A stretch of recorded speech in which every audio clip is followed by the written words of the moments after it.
further ado, I'd like to introduce Romina. Give a round of applause.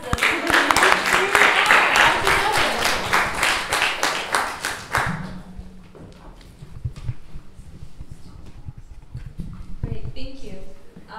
And thank you for the Gal Palace and hosting this. We're very excited. And so my name is Romina. I'm a member of Black Rose, Anarchist Federation, and also the Los Angeles IWW. And here with me is Ingrid from Alzada, Acción Feminista, Libertaria in Chile, and also Lorena from Frente de Organizaciones de EnLucha, Frente de Organizaciones EnLucha. And also a translator, because Lorena will speak in Spanish, and Esteban will be translating for us. And so the first thing I kind of wanted to discuss is why organizing such an event. Black Rose there was an Anarchist Feminist conference, international conference that took place in London in October. And I had the opportunity to attend this conference. And I have also been active both here in the US, largely in workers' organizations, from working as a seamstress for many years, and also in Chile, working with also commerce from Alzada. And when I went to this conference, this Anarcha-Feminist conference in London, I saw what I saw was a huge kind of difference between what I would say the development of one Anarcha-Feminist theory versus practice. And while in Latin America, I see a lot of practice and a lot of very interesting ways of trying to bring in the question of feminism into the social movements. In this conference, what I saw was more more like a theoretical or academic discussion of theory, and which also left questions like, what is Anarcha-feminism? What does it mean to different people? It doesn't even mean the same thing to everybody. It can mean something very particular if your organizing space is only in the university campus, but it would mean something dramatically different if you're a mother who has 5 children and you're trying to get by. What does then Anarcha-feminism mean to you is even relevant. And so through some discussions and also just the fantastic coincidence that we actually have 2 people who are active in these social movements in Latin America that happen to be in California, I wanted to be able to bring this to share some of the experiences of how they've actually been able to bring in the question of feminism, the right to fight to legalize abortion, and also just the daily struggles that working women face on a daily basis, and what does it mean to participate in that. And also on a side note, we're also we're also fundraising for one of our comrades to go to the Dominican Republic for a new Anarchist Federation that's being formed in the Caribbean and in Central America. And so there's like 2 different things why we're also doing this, but also obviously is to bring this question on the ground here in Los Angeles. What would it mean for us to do this kind of work? So the first speaker will be Lorena, followed by Ingrid, and they'll share some of their experiences and their struggles and what they participated both in Argentina and Chile. Hi, I don't speak English very well, but I'm going to speak in Spanish, so how many people speak in Spanish? Yeah, buenísimo. But for the people that doesn't speak in Spanish, he's going to translate. Well, yo soy de un frente que se llama Frente de Organizaciones en Lucha, que es un movimiento piquetero. El movimiento piquetero empieza a partir del 2001 y la característica que tiene es que es un movimiento de trabajadores desocupados. En los 90 hubo un neoliberalismo muy fuerte en Argentina y hizo que mucha gente se quede desocupada, y la manera de organizarse fue en los barrios mismos, y bueno, lo que nosotros queríamos era trabajo y cortábamos las calles, las rutas para exigir al Estado trabajo. Okay, So I am from the FOL, the Frente, DeOrganizaciones, EnLucha, the organizations, the front of organizations in struggle. It's a piquetero movement which started in 2001. It contains it organizes unemployed workers.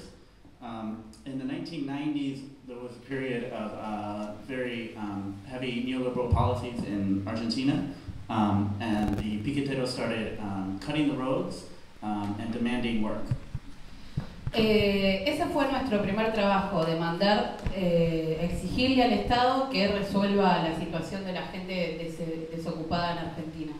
Pero veíamos que era muy importante trabajar otras cosas, como la educación, la autogestión a través de cooperativas, la organización en el barrio mismo, en la problemática del medio ambiente en los barrios, pero nunca habíamos pensado sobre el feminismo y sobre las problemáticas de género. So the first thing we did was to demand that the state resolve this problem of so many unemployed people. But then we started to sort of look more to the neighborhoods and starting organizing around issues of education, starting self-managed cooperatives, the organization in the neighborhood, and the environment. Y que el problema no veíamos la cuestión del feminismo. Oh, right. And at first they didn't see the question of they weren't really planning around the issues of feminism at first. Entonces, pero había un problema grande que era el 70% del movimiento piquetero eran mujeres. Entonces vimos el patriarcado dentro de nuestras organizaciones y dijimos, bueno, algo hay que empezar a hacer.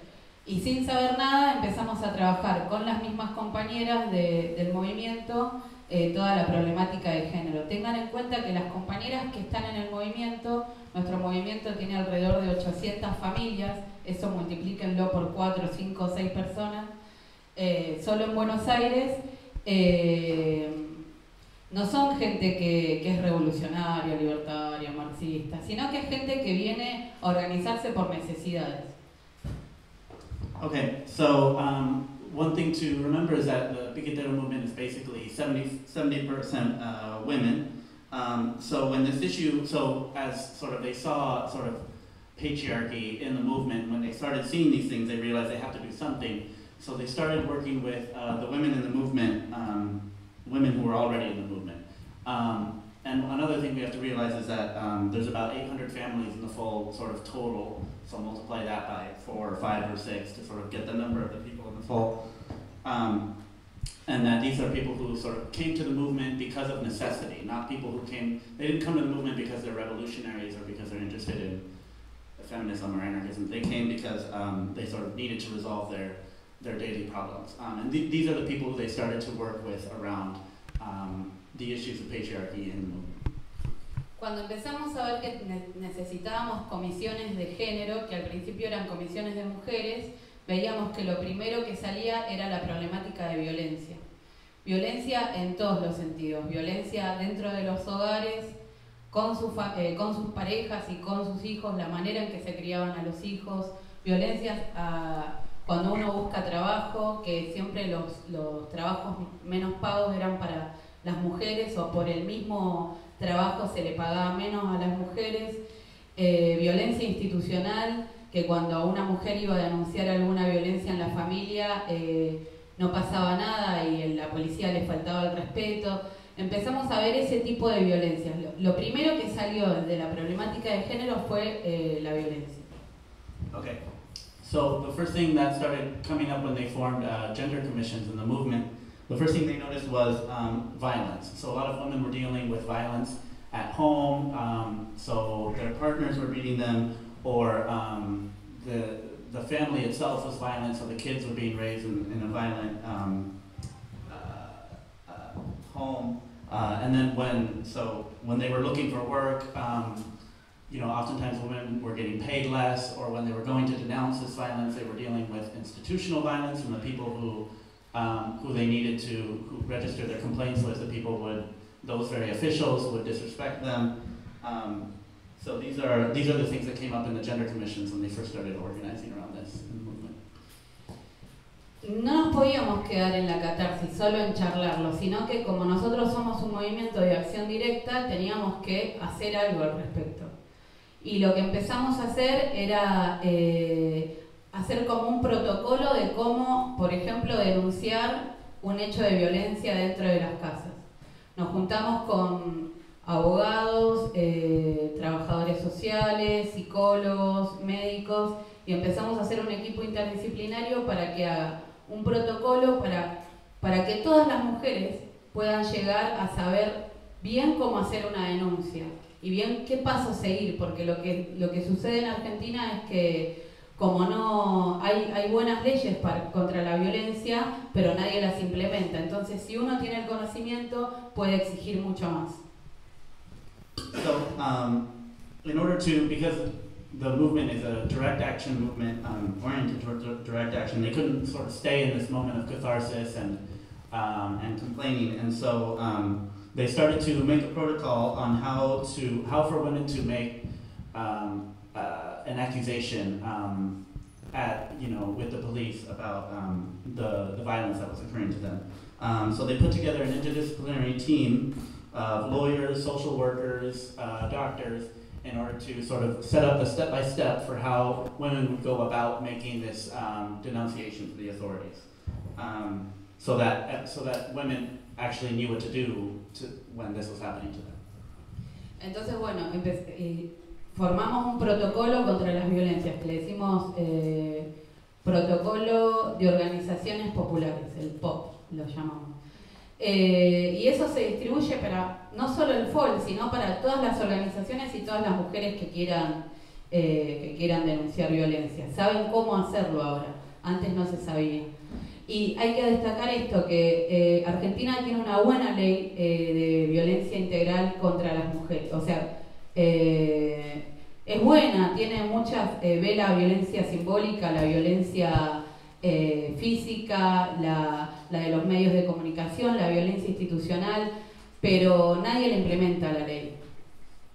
Okay, so they created something that they call the protocol for popular organizations, which they call the PUP, and it's not just for the FOL to use, but it's a document that any organization can download and use so that they can teach each other about what to do when violence is occurring in the community. And this comes up as an issue because Argentina actually has a good law against violence towards women that includes all kinds of different forms of violence, but it doesn't get implemented. De esa manera, más o menos, empezamos a resolver una de las patas de las problemáticas de género, que era la violencia. Por otro lado, también en el movimiento empezamos a trabajar con el empoderamiento de las mujeres. Esto significa, o sea, la composición de las mujeres son mujeres con muchos hijos, pobres y a veces con poca escolaridad. Y nosotros desde el mismo movimiento, en el trabajo cotidiano, lo que hacemos es que impulsar que las compañeras trabajen, que las compañeras estudien. Tenemos un jardín popular para que las compañeras dejen a los chicos y a las niñas en el jardín popular y ellas puedan hacer sus actividades. Y empezar a tener como esas reuniones de comisión de género que son tan necesarias, no solo para saber qué es lo que le pasa a cada una, sino para empezar a planificar. Es muy difícil, pero se puede hacer. So that was the first. So the issue of violence was kind of one branch, and then on the other hand, they started working around issues of empowerment. So a lot of the women in the movement are women with many kids. They're poor, they don't have very much education, so the movement is trying to get them to work, to study. For example, one of the things the movement has is a popular kindergarten where where the women can leave their kids so that they're actually able to do to work and to study. And they continue to have these meetings of the Gender Commission, which is where they can analyze all of these things together and sort of decide where to. This is a meeting actually right now of the Gender Commission. Porque la cuestión de empoderarse es bien complicado, porque el mandato social es que la mujer tiene que estar con sus hijos, que tiene que pasar por todas las vicisitudes que haya y que se tiene que callar. Entonces nosotros desde el movimiento empezamos a empoderarnos desde ese lugar, desde que, bueno, no somos solo una máquina de reproducir personas, no solo sabemos estar en la cocina, sino que podemos hacer un montón de cosas más. En las fotos van a ver que hay herreras, por ejemplo, y que los trabajos de hombres no son solo trabajos de hombres, también las mujeres los pueden hacer. Y esas pequeñas cosas de la vida cotidiana hacen que las mujeres se empoderen. The question of empowerment is actually a very complicated one. There's a lot of social obligations that come from society that tell the women that they need to be with kids, that they shouldn't be speaking out, and so to show that they're not just sort of like machines for reproducing people or people who should be in the kitchen. There are women in the movement who have all kinds of roles. There are women who are blacksmiths in the movement who take up all kinds of different jobs, heavy jobs within the movement.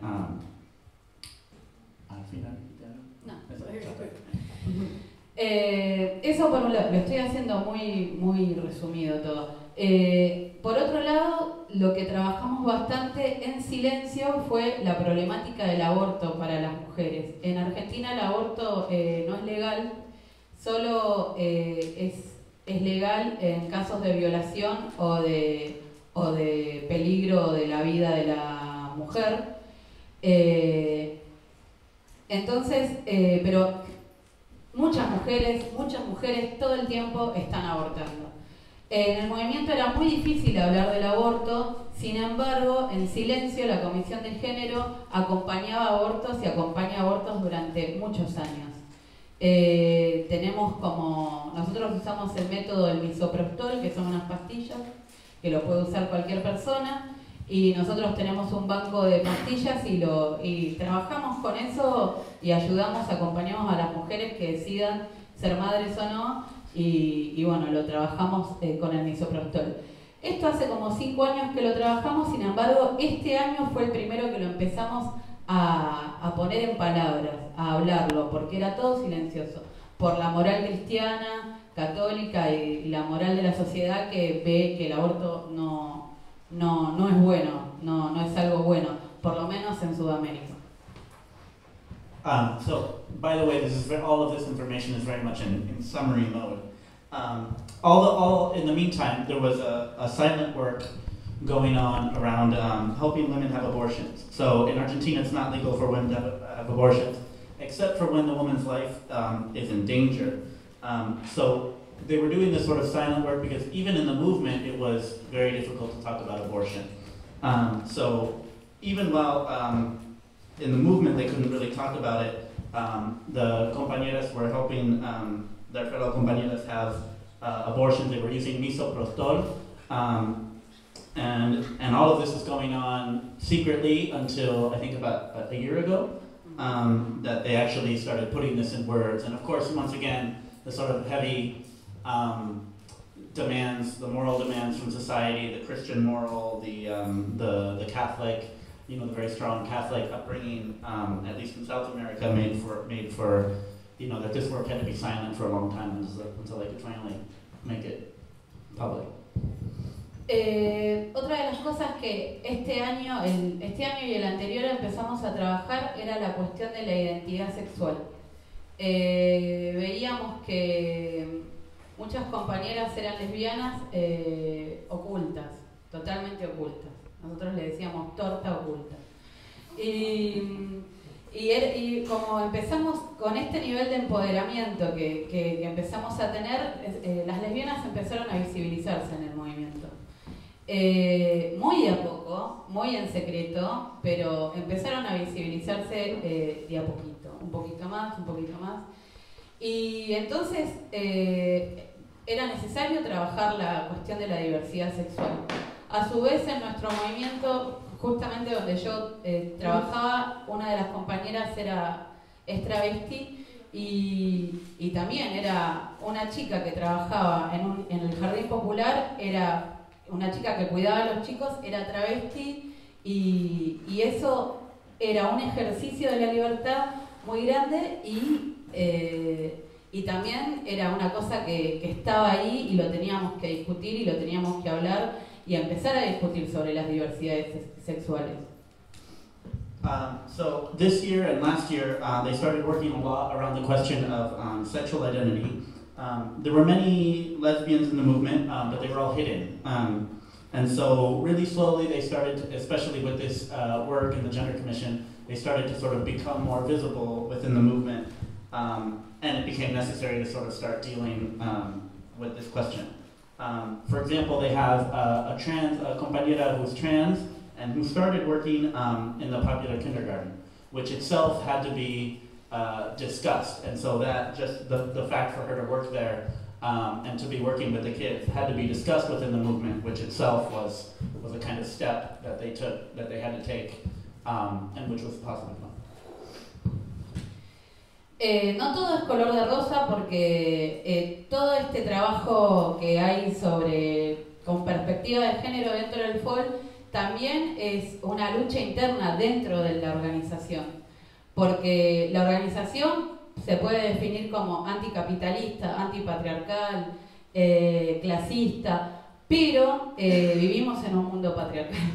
Entonces, dentro de la organización, y eso es lo bueno de trabajar en un movimiento que se trabaja todos los días y nos vemos todos los días, también con los compañeros y con las mismas compañeras, tener una mirada antipatriarcal es un ejercicio de todos los días. So not everything is rose-colored within the movement. All of this happens within the context of an internal struggle within the movement. So, the organization defines itself as anti-capitalist, anti-patriarchal, clasista, which is like having a class-based outlook or a class struggle-based outlook. But we live in a patriarchal society, and so to do this is to sort of go against the grain of that sort of patriarchal upbringing that we all have. En el FOL, lo lindo del FOL es que el FOL no es una agrupación feminista, sino que con el tiempo pudo discutir con todos y todas las compañeras que somos una organización antipatriarcal. Pero no es que solo en el FOL se trabaja la problemática de género en Argentina, sino que hay un movimiento muy grande en Argentina de mujeres. The nice thing about the FOL is that it did not describe itself as a feminist organization, but it came through its practice to eventually describe itself as anti-patriarchal. And also, what's happening at the same time is that there's a large women's movement going on in Argentina. Les quería comentar un poco sobre el movimiento de mujeres en Argentina. Tiene un evento anual desde hace 30 años, donde alrededor de 40.000 o 30.000 mujeres van un fin de semana a un lugar de la Argentina y hacen un encuentro nacional de mujeres, y ahí es donde se debate la agenda feminista del país.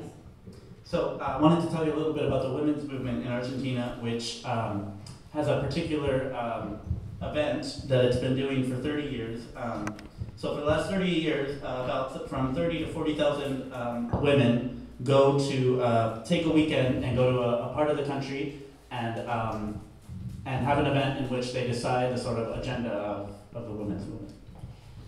En este momento lo que estamos hablando desde hace 5 o 6 años es sobre el aborto legal en Argentina, hace 10 años hay una campaña nacional por el aborto legal, seguro y gratuito, que es una campaña muy grande, y es una deuda que la democracia le debe a la sociedad argentina, el aborto legal, seguro y gratuito.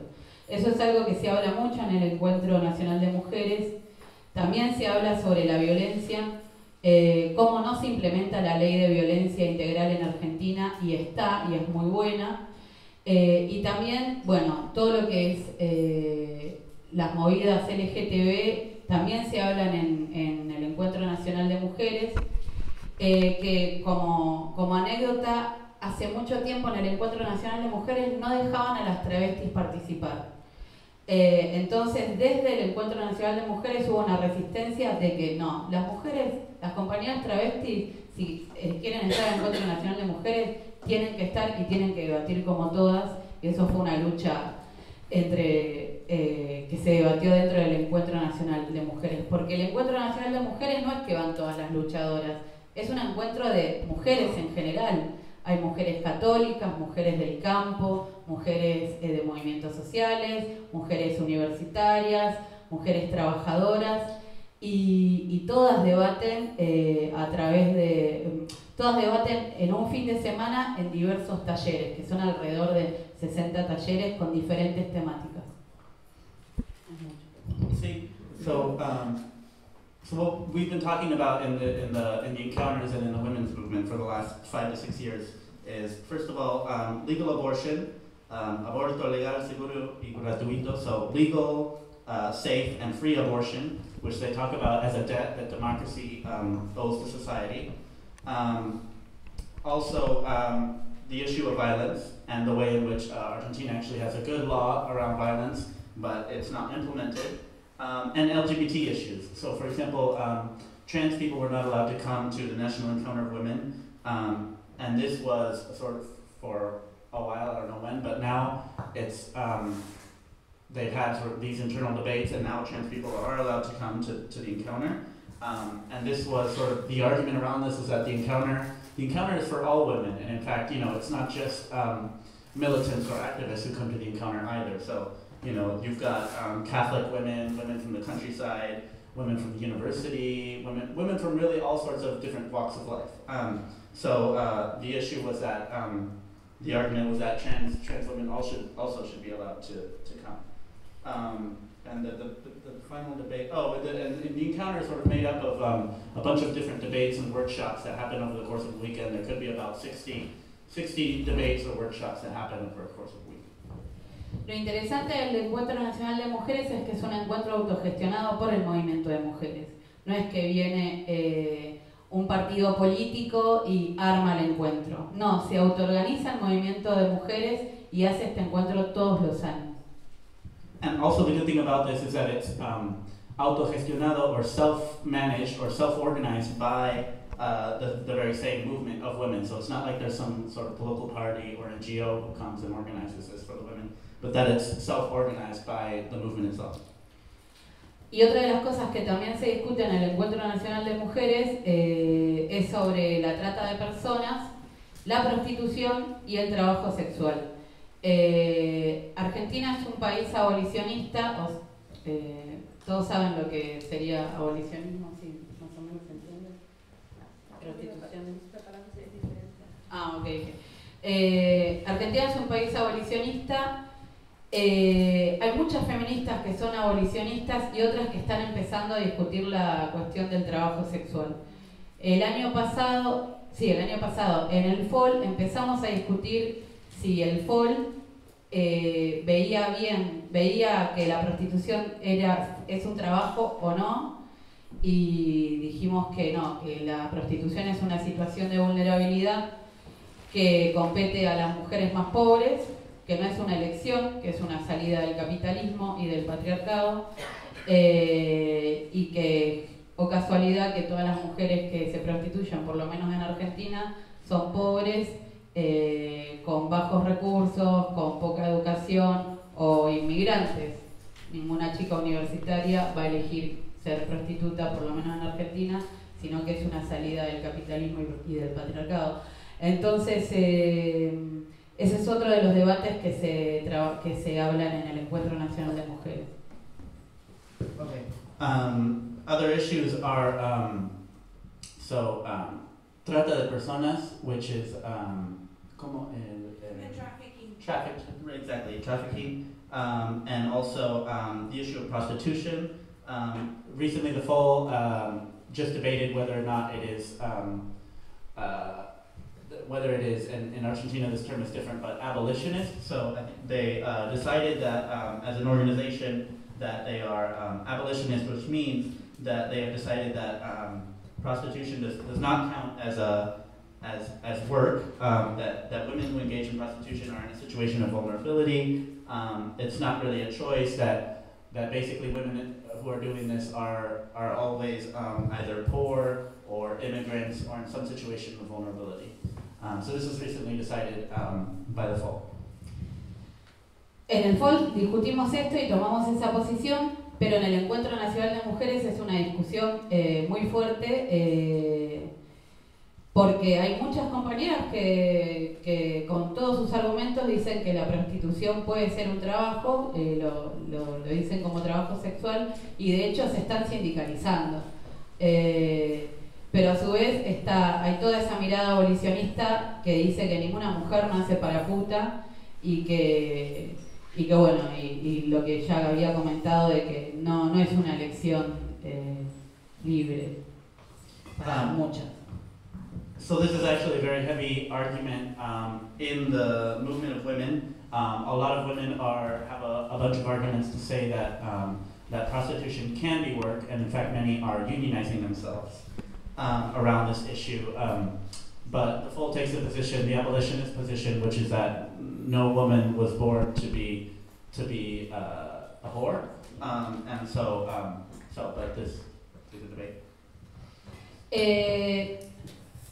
Nosotros como FOL veíamos que era necesario discutir con más personas la problemática de la violencia hacia las mujeres y reclamar al Estado que se haga cargo de esta problemática.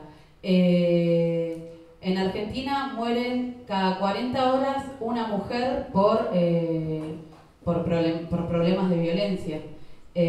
Nosotros le llamamos femicidios porque es la muerte sistemática de mujeres por el solo hecho de ser mujeres. Entonces dijimos, bueno, hay que hacer algo, y empezamos a juntarnos con otras organizaciones del campo popular para impulsar una campaña que es la campaña nacional contra las violencias hacia las mujeres, y que la intención es, a grandes rasgos, que se implemente esa ley y que empiece y que en los barrios, en las instituciones como la universidad, los centros culturales y en todos los lugares donde se pueda, se empiece a hablar sobre la problemática de la violencia hacia las mujeres. Vemos violencia en los medios de comunicación, vemos cómo se cosifican a las mujeres como si fueran cosas y mercancías. Entonces, bueno, hicimos esta campaña nacional en el marco de una agenda feminista que también está y nosotros nos visibilizamos en el Encuentro Nacional de Mujeres, y bueno, estamos dando los primeros pasos. La campaña tiene 2 o 3 años. So the FOL has been trying to sort of take this debate to other places. For example, every 40 hours a woman dies because of the issue of violence, which they're in the women's movement and in the FOL they're calling femicide, because these are deaths that are caused only because the victims are women. So they've joined with others to create something called the National Campaign Against Violence Against Women, and the main goal of this campaign has been to get the country to enforce its own laws. And that a lot of the work in the campaign has also been educational, around getting people to see how much violence there is towards women in society, including, for example, in the media and all the forms of objectification there is. So there's a national campaign, but it's only in its first few, it's only taken its first few steps. It's about 2 or 3 years old at this point. Y como para dar un ejemplo de qué hacemos con la campaña contra las violencias, acá en las fotos que estamos mostrando hay unas pancartas que dicen justicia para Reina Maraz, y justo, ahí está, y justo es un caso que la campaña contra las violencias lo tomó porque es una mujer inmigrante boliviana que vivía en la provincia de Buenos Aires, que el marido la golpeaba, la usaba la prostituía para pagar sus deudas, y un amigo de y murieron 2 personas, que sería el marido de ella y otro señor. Esta mujer no sabe hablar castellano, solo sabe hablar quichua, y la culparon de la muerte de estas 2 personas. Ella estuvo 2 años en la cárcel sin hablar, sin que nadie hable en quichua con ella, no sabía por qué estaba encarcelada. Después de estos 2 años le pudieron conseguir un traductor gracias a la lucha de las mujeres, y cuando va a juicio, fiscales y juezas mujeres la condenan a cadena perpetua. Entonces nosotros lo que hicimos fue empezar a discutirlo, por lo menos en el FOL, con todas nuestras compañeras, que era necesario apoyar a Reina Maraz, y empezamos a hacer como campañas en los medios de comunicación, salir a la calle a protestar por eso, y esa es una manera de visibilizar las violencias, que no es solo en las casas, sino que también las instituciones judiciales son violentas contra las mujeres. So, for example, one of the issues that the national campaign takes up is, and it was in one of the pictures, justice for Reina Maraz. And this is a Bolivian immigrant who her husband was beating her, he was prostituting her to pay his debts, and then all of a sudden, he and somebody else died. And then so she gets put in jail for 2 years. By the way, she doesn't talk any Spanish, she only speaks Quechua. Finally, she gets taken to trial. She gets life in prison. So the campaign takes up this issue as a way of, saying this is somebody, this is an example of violence against women, and it's not just in the home, but this is also institutional, a judicial form of violence because of course, the way she got tried in trial and all of that. Y con este caso que tomó la campaña, empezamos a tomar de a poquito la problemática de raza, la cuestión del racismo dentro de Sudamérica, en Argentina. En Argentina hay muchos inmigrantes provenientes de Bolivia y de Paraguay, y que se los trata como gente de segunda clase, no tienen los mismos derechos que los ciudadanos argentinos, son discriminados en la calle, y esta es una manera de discriminarla. Esta mujer era mujer pobre y boliviana, y es algo novedoso en Argentina porque los luchadores y las luchadoras sociales tienen una mirada de que el problema es el capitalismo, tienen una mirada de que también el problema es el patriarcado, pero nunca están viendo la cuestión de la raza. Y bueno, y esto fue muy interesante como para empezar a debatir estas cosas dentro de, por lo menos, de las izquierdas en Argentina. So, and also through this issue, we can see that the left in Argentina is very slowly, and the women's movement as well, is very slowly starting to take up the issue of race.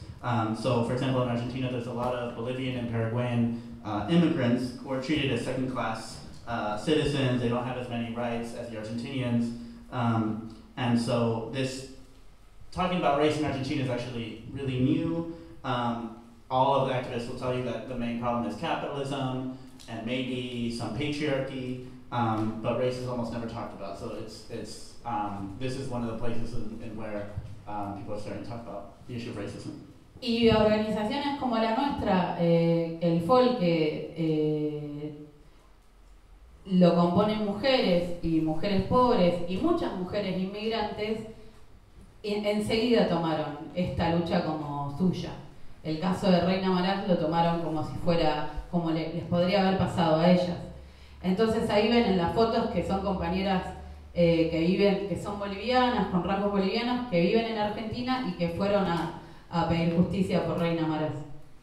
So, and in organizations like the FOL, which has a bunch of women, not just women, but poor and many immigrant women who are part of the organization, they took up this issue like it was one of their own. So you can see in the pictures, a lot of the women holding up these signs for Reina Maraz are Bolivian immigrants, and so they were able to relate to it immediately. Bueno, esto es a rasgos generales, bien cortito y resumido, ¿qué está pasando en el movimiento de mujeres en Argentina? Para destacar que hay dos campañas muy grandes, que es la de campaña contra las violencias hacia las mujeres y la campaña por el aborto legal, seguro y gratuito, que hace 10 años que se está empezando a trabajar proyectos en el Congreso Nacional por el aborto legal, seguro y gratuito, pero la gente más conservadora siempre lo está parando. Y bueno, y nosotras en el FOL lo que hacemos es un trabajo cotidiano de todos los días empezar a cambiar, pero nosotros los más activistas y las más activistas no es que tenemos toda la sabiduría, sino que vamos aprendiendo en el día a día también. Lo bueno es esto, de que no pecamos de esa soberbia del que sabe más y castiga con lo que es más revolucionario que no, porque nosotros también aprendemos todos los días. So this is really quickly sort of summary of the women's movement in Argentina and organizing around feminism within the fall.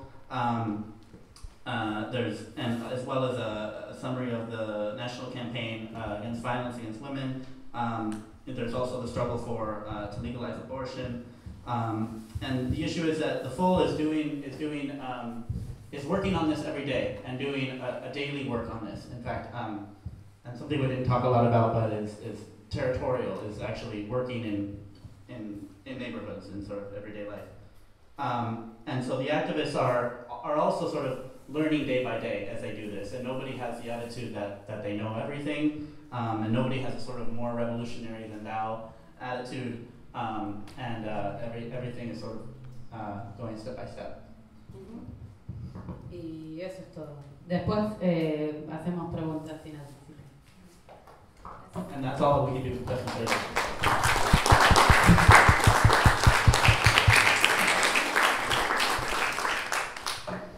Hi, I'm Inge, and I'm a member of Alzada, Acción, Feminista, Libertaria.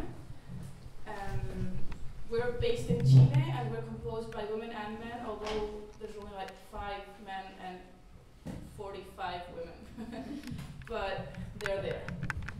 I'm a bit nervous, and it's really hard for me to improvise in English, so I'm going to kind of read and explain on the way. But kind of talking about the social and historical context of Chile, we have to remember that we have a really strong legacy of dictatorship that was from the 73 to 1990. So it was many years, and that's where we've got a real strong neoliberal and repressive legacy. And during the 90s also that was installed. So, well, like all dictatorships in Latin America, there was state terror, and there was kidnapping. They tortured and assassinated people by political police. And what happened with this, and what's important about this, is that this kind of deactivated the social movements in general. So nowadays, we feel it's really hard to get organized in general. But from the 90s and after that, there's been an anarchist movement, mainly in Santiago, but also in other big cities in Chile, and that's gradually growing a lot nowadays, especially with students.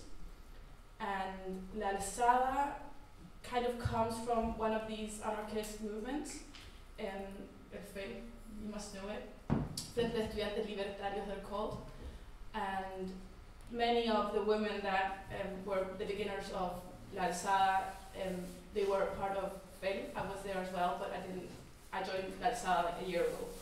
La Alzada is like 3 years old, 2 or 3 years old, so it's kind of new. And they were feeling that their feminine and feminist issues weren't being addressed inside the organization.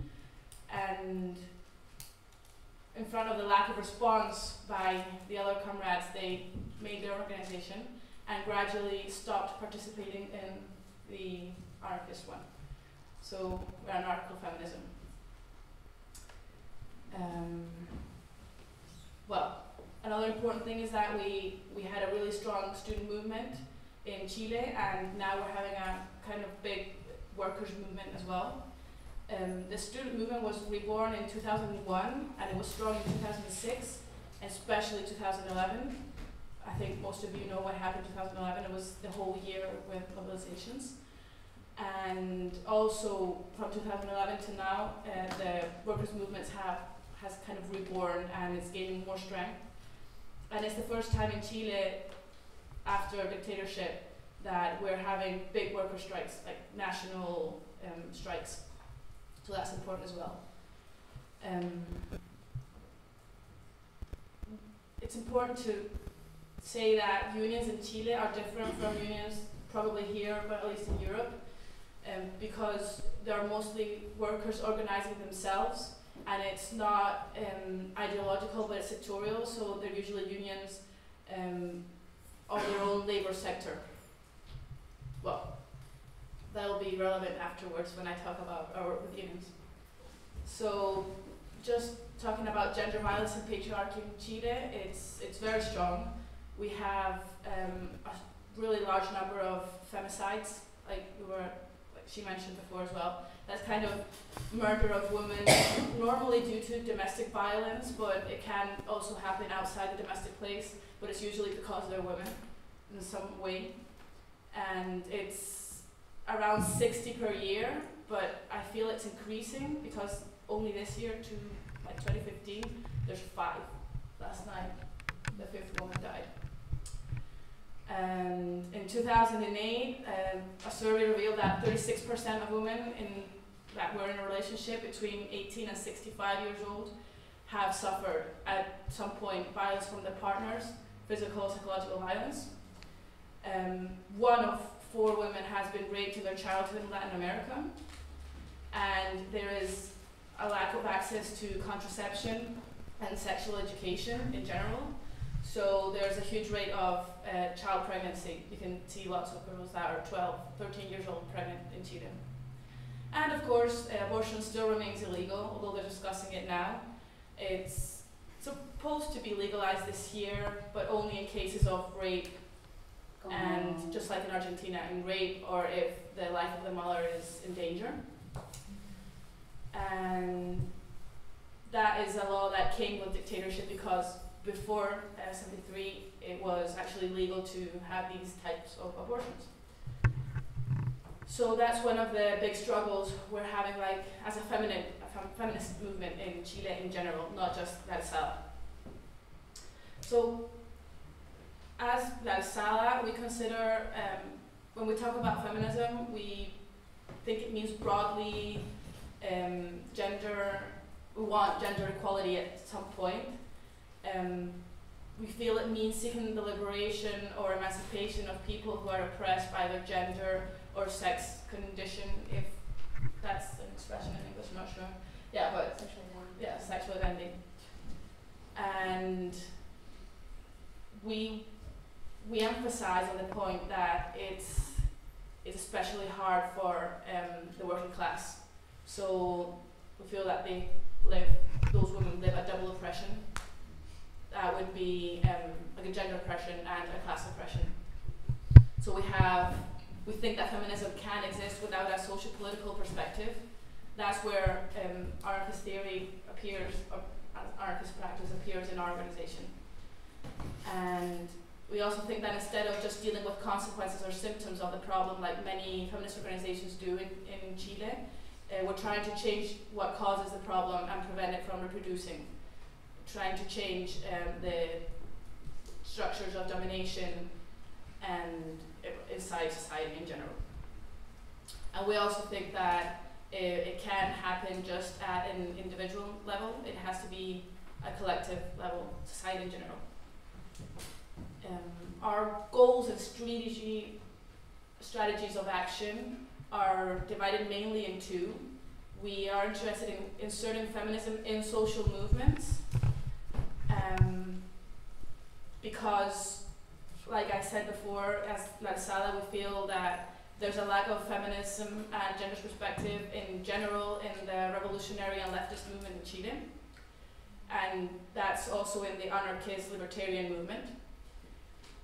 And it's not enough just to struggle against capitalism and state. In fact, most of us think that patriarchy is much older than capitalism, and we can't set a priority between gender oppression and class oppression. They come together, and it's not only those two, it's also race oppression and even age oppression, and you can go summing up different kinds of oppressions. Just like in Argentina, the race discussion is fairly new. We have like a really old problem in Chile from its beginnings, of course, with the Mapuches. They're being killed, basically. They're being attacked in the south of Chile. That never stopped, and it's increasing with time. But it's kind of the only way that race appears as a problem in Chile.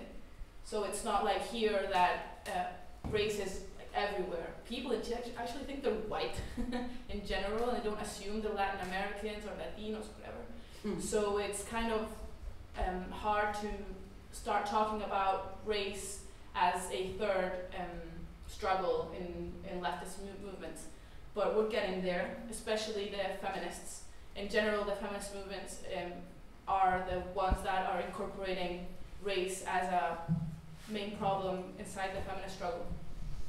So our second goal or strategy of action is also to bring a revolutionary and class perspective within feminist movements, because not all feminist movements have this type of perspective. The feminist movement in general is very heterogeneous, is that a word? Yeah, heterogeneous. We try to work with all of them. Sometimes it's hard, but I think that most of us in general feel that it's necessary to agree in short terms tactics and work together, especially for things like abortion, gender violence, the law identity, gender identity law. So within the feminist movements, we try to point out that feminism can exist without sociological, socio-political perspective, and that's mainly a class issue. So we try to always keep in mind that gender goes intertwined with class, and we're trying to think about race as well now. And that means also to try to break with academic feminism somehow, although most of the people that are in La Alzada were all students, mainly, and yeah, that's very academic in some way, and most of us do academic work based on feminism and gender studies. But we think that in our practice we have to take it out of academy and work with the people. So that's where I can talk to you about what we actually do. We divide ourselves in three different groups of work inside La Alzada. One is work with unions, the other one is territorial work, and student movement. I'm in student movement. The idea is that eventually every member will have participated of each of these different types of works. So when we work with unions, this is mainly domestic worker unions, like feminine domestic workers, that's what they respectively call it. And also we're working currently with the Dock Workers National Union. The main idea is to try to tackle gender issues at the workplace, because unions are mostly a masculine world, we feel. And the unions we work with are mainly Sintraca, that means Sindicato de Trabajadoras de Casa Particular. Those are the domestic workers union. And during all last year, the group that dedicates to union work were doing workshops on corporal expression and oratory. So that would, having in mind that that could facilitate the workers to negotiate their working condition with their with their bosses. And that would also be able to, so they could apply it as well in their houses with their husbands. Also, we work with la Federación Nacional del Trabajo, CNT, doing workshops on feminism. So those are mainly men who are in that union, but some women contacted us and asked us to do feminist workshops, so they would learn and respect them more. And it's actually working. We also work with Unión Clasista de Trabajadores. That's a group of different unions, and also we do workshops there and talks or informational stands. And yeah, we work with different unions in general. I could name like 6 more, but you get the idea, I guess. On the territorial work, that's basically work on neighbors, collectives, and organizations.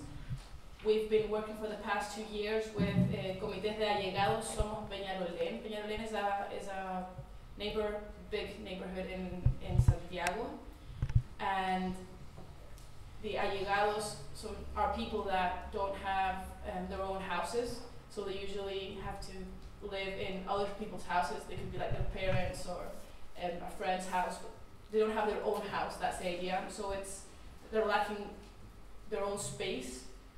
And also what happens a lot in Chile is that lots of people that don't have their own houses and don't have like a place to put their house, they take a place. They take the land and they build their houses illegally there. So that brings a lot of internal issues, and what this group in Alzada have tried to do is try to reinforce the idea of organizing themselves and also being more conscious of gender violence in general, in the ways they organize themselves, but also inside their own houses, to avoid domestic abuse. And last, we have the student movement. What we're trying to do there is to add the non-sexist education idea, try to install it inside the student movement. That was very strong, and this actually worked a lot in 2011, and now all student movements are including non-sexist education in their territories. And an important thing was that we had Melissa Sepúlveda. She's a member of La Alzada as a spokeswoman for the student movement. She was a president of the University of Chile's Federation, Student Federation. So that was really important. She made visible the feminist movement, and yeah, a lot of people got into La Alzada when she got famous. Sí, de La Alzada. Sí. And yeah, that's how we work basically. I guess you can ask me questions afterwards so I can dig more deep in certain issues. But one last thing I'd like to mention is that we work with Theater of the Oppressed. I'm not sure if you're familiar with that. So that's a really powerful tool for tackling gender issues in general in the field. It's based on popular pedagogy, pedagogía popular. So what we kind of do is act out certain moments of our own lives where we feel that we've lived a situation of oppression, and then we, in the whole group, we try to figure out how we could change that situation. So it's interesting, and we do that in workshops, in the territorial work, and also in the unions, but also with ourselves. So in the sessions of pre-militancia, pre-militancy. well, yeah, it's a weird word. Pre-membership. Pre-membership sessions. We actually do that with all the people that are going to join La Alzada. And it's interesting because every time a different situation comes up, and as we work together for more time, we have come up with different solutions and different questions of how to confront gender violence in general. So it's good for kind of like teaching, but also for learning from ourselves, I guess. So that's basically it. I'm trying to think of a very specific question to ask the speakers. And one that would be very helpful, because then they can also expand on something that, you know, we only know our own personal experiences, so sometimes it's hard to know what, you know, how much people are aware of what's going on in either Chile or Argentina. But at the same time, it would be also very helpful to hear about even some questions that people are trying to, like, have been kind of thinking through or battling through themselves within their own participation in movements here in Los Angeles and the United States. And just as one example, I want to say that one thing that I've always had a difficult time with is thinking about the question of the abortion struggle here in the U.S. and how dominated it is by what, you know, more liberal, kind of upper middle class white feminism. And it's so hard to want to even participate or get involved. And I always found it really refreshing, as my family's from Chile, so to go back and participate in a movement that was much more grounded, what I felt more in like working class struggles. And but I feel it also be helpful to hear what, you know, a lot of folks here probably participate in things, and maybe some of that, you know, a little bit of exchange, and hopefully after a question and answer to also talk to some of the speakers who will be less nervous in personal conversation. Would you guys be able to expound on the process of how you guys work with the unions down in Chile or in South America?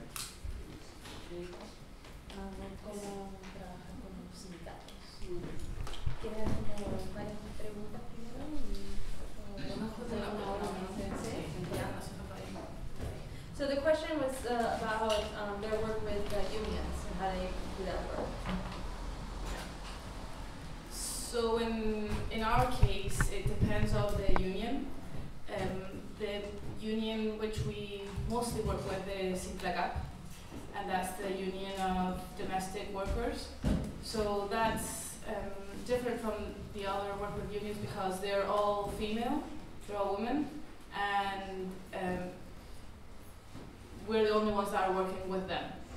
So what we do there is our different workshops that have been focused mainly on corporal expression, like I said, but also in políticas de derechos laborales. Workers' rights? Yeah, workers' rights.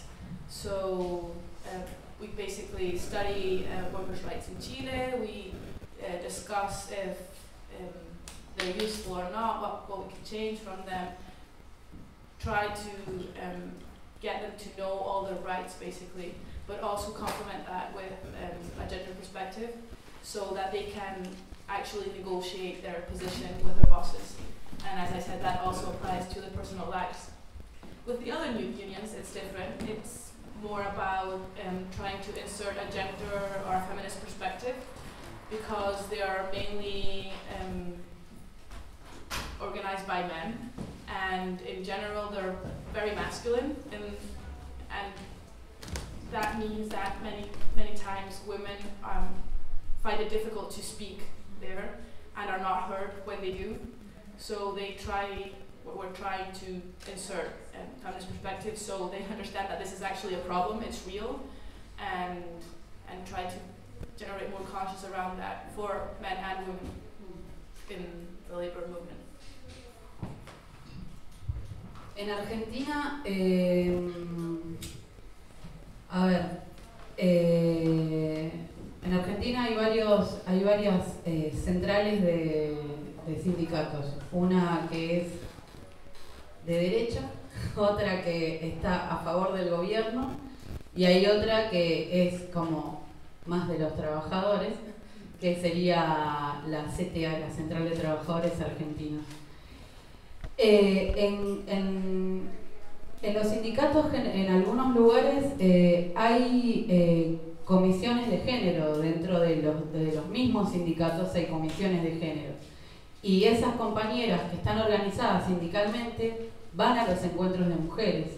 Entonces ellas como que están debatiendo con el movimiento de mujeres y lo traen al sindicato. Y bueno, ahí es una disputa patriarcal, antipatriarcal dentro de los sindicatos, pero no es que no se discute en los sindicatos, por lo menos en los más combativos.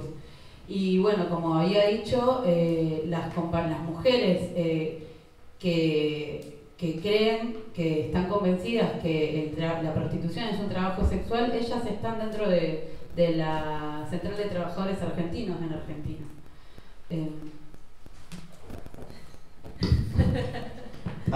So in Argentina there are different union organizations. There are some on the right, there are some that support the government, and there are some that are more for the workers. So for example, the CTA, the Central de Trabajadores Argentinos, would be one of these that is more for the workers. These types of organizations usually have gender commissions, and the women from these commissions usually go to the National Encounter of Women, where they're involved in these debates, and then they take them back to their workplace. And so in the more combative union organizations, they're actually having these debates. Al final perdí lo que... Y que de hecho un ejemplo de mujeres organizadas son las mujeres que están a favor de que el trabajo sexual es trabajo y están dentro de un sindicato. Oh, right, and so an example of sort of... So the previous example that we had talked about of women organizing sexual work and starting to unionize themselves is actually an example of sort of at the same time union work and sort of feminist organizing. So that's an example there. Right. I was actually wondering if you could talk a little bit more about your connection to the organizing in terms of abortion rights in Chile versus America, and especially maybe offer your criticisms of the liberal feminist movement that you see here. Yeah, sure. Well, I have been following especially the abortion struggle in Argentina because it exploded there earlier than in Chile, especially right after the fall of the economy in 2001. It really kind of stepped up in 2003. And one thing I noticed that that even the character of the encuentros that Negra was speaking about, prior to 2001 or even prior to 2003, the encounters were about maybe 1,000 women, mostly from the universities.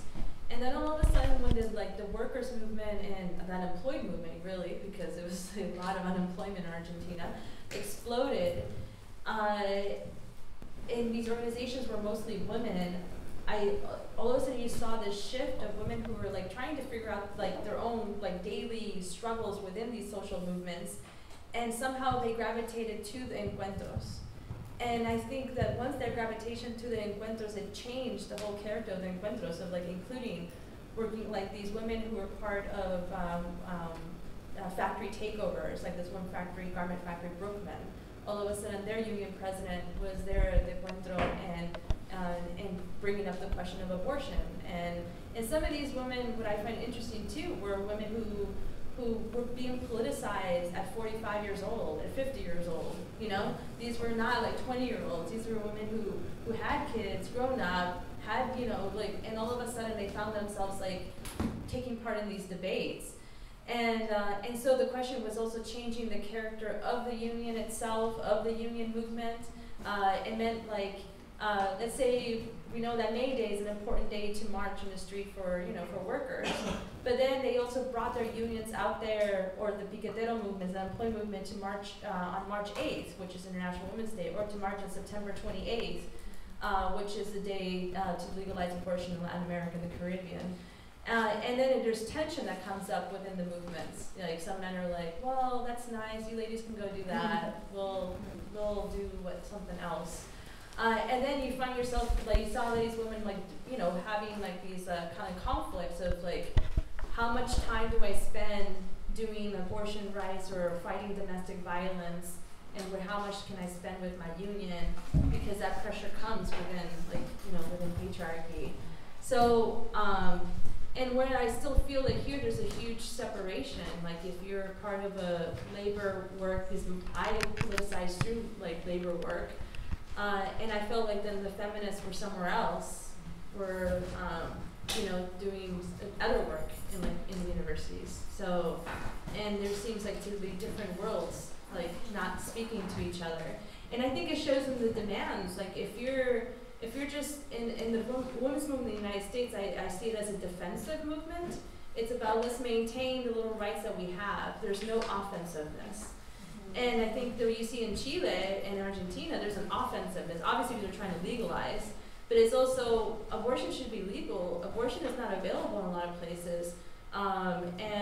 And also question, it's not just about questions of sexual, experiences of rape, it's also domestic violence. Lots of working women face domestic violence. And so I think trying to think about, working women are the ones who are paid less. So it is important to fight for a higher minimum wage. It is important to fight those things because it changes the daily life. It's not just like a male issue. So I guess that would be the thing that, and I just don't, I see here we have to use the word intersectionality to kind of come up to that. And over there it's just part of like what you do. So we don't need that term, like it doesn't exist.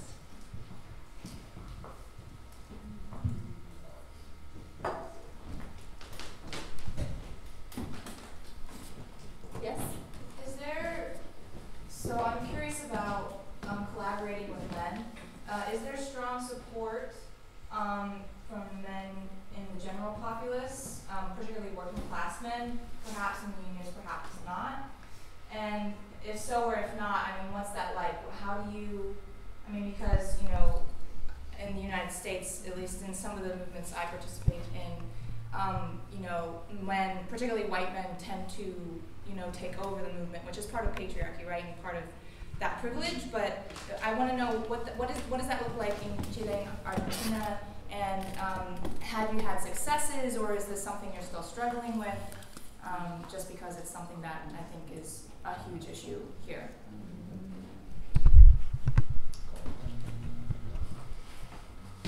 That's a hard one.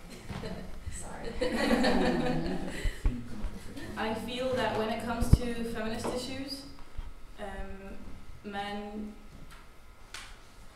they don't usually oppose to it, but they kind of don't care about it. They don't talk about it. And actually it was really complicated when Alzada began because, like I said, we came from another organization. And yeah, okay, I'm gonna get personal here. I was in that organization before, and it took me a couple of years to get into Alzada because I felt that Alzada was basically like the women's group, like the sister group of this other group.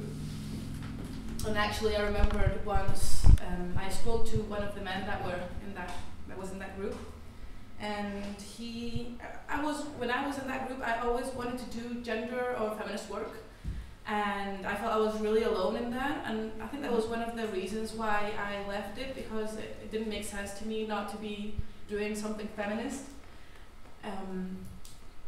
as a political work for me.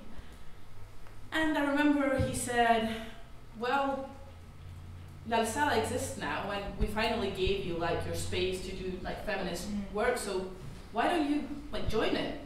Well, that was really shocking for me, and that actually made me not join it for a couple of years, until I finally got over it and said, okay, I'm gonna join it. But I think that's what usually happens in the leftist movement, especially in this like student movement, because I'm a student, so that's what I know more about. In unions, it's also very complicated, of course. We have to like try to make them listen to us, but it has had some positive effects. My companions of organization, other people from Alzada that actually work in the union part, because I'm in the student part of Alzada, they've mentioned that they've seen changes, and they've heard like these men saying positive things like, we should let her speak more, did you hear what she said? So it's helping to make more visible the women that are in those unions, but it's very difficult. And yeah, like I said, instead of opposing, they usually just ignore you. That's what happens in general with feminism in Chile, I feel. Yo voy a contar más que nada de la experiencia del FOL y de COB La Brecha, que COB La Brecha es Corriente de Organizaciones de Base, La Brecha, que es una corriente más grande donde también está el FOL. Hay estudiantes, trabajadores, agrupaciones feministas, porque vemos que solitos los desocupados no íbamos a hacer nada y tenemos que hacer una unidad más grande. So I'm going to explain more than anything the experience of the FOL and also La Brecha. La Brecha is the umbrella organization that the FOL is a part of, and it contains students, workers, feminist organizations, and other organizations. This organization was created because as a group of a movement of unemployed workers, they saw that it wasn't enough just to organize the unemployed workers, that they needed a larger alliance. En el FOL, nosotros nos organizamos con reuniones semanales por barrio, después reuniones semanales por región y reuniones semanales donde cada delegado de cada región se junta en una reunión, que son reuniones que duran alrededor de 7 horas. So in the FOL, they organize themselves by neighborhood meetings, regional meetings, and also larger meetings that contain delegates of these different regions. These are all weekly meetings. The final one that I mentioned can take up to 7-8 hours. En esas reuniones la mayoría son mujeres, pero los que en un principio tenían más voz eran los varones. The majority of the people in all of these meetings are women, but at a certain point in the beginning, it was the men who had more voice. Bueno, y con la cuestión del empoderamiento eso fue como cambiando, pero en la reunión donde hay un nivel de síntesis más grande, que sería la reunión con representantes de todas las regiones, hay un montón de mujeres. Pero el hecho de que sean mujeres, ¿le va a dar una mirada de política antipatriarcal? So the issue with all the work going on around empowerment, this issue slowly began to change, and now at the larger regional meetings, there's a whole lot more women. But still, even although just because they're women, does this mean that they have an anti-patriarchal perspective? De hecho, capaz que algunos compañeros más jóvenes, que eso lo vimos empíricamente, que los más jóvenes son los más antipatriarcales, tienen más discurso y políticas antipatriarcales que algunas mujeres compañeras que son muy buenas compañeras. In fact, we've even seen that a lot of the men compañeros, sí, los hombres, had oftentimes more of a feminist perspective than the women, oftentimes because they were younger. Yeah. Porque los más grandes no, están más robotizados al patriarcado. Because the older ones are sort of more attached to the sort of patriarchal order. Entonces, el hecho de dividirlo entre quién ocupa más lugar, los hombres o las mujeres, para mí que es un debate falso. En realidad, lo que hay que discutir armoniosamente, sin romper la organización, es que todos empecemos a tener, todos y todas, empecemos a tener perspectiva de género. So, for me, the question of who is in the actual space, whether it's men or women, is kind of a false debate. The issue is that everybody starts to take up a sort of anti-patriarchal perspective.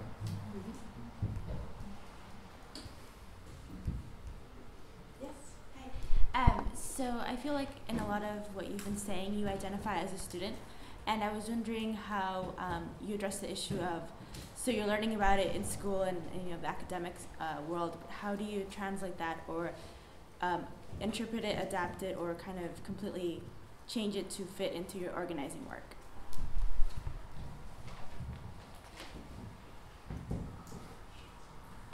You could say I'm kind of stuck on the student thing.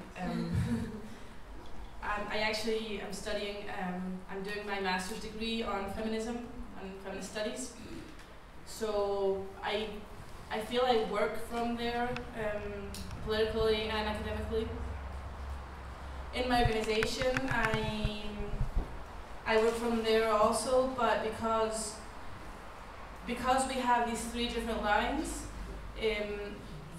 it's possible for me to attend to workshops that other compañeras are doing in unions and in neighborhoods in the territorial work.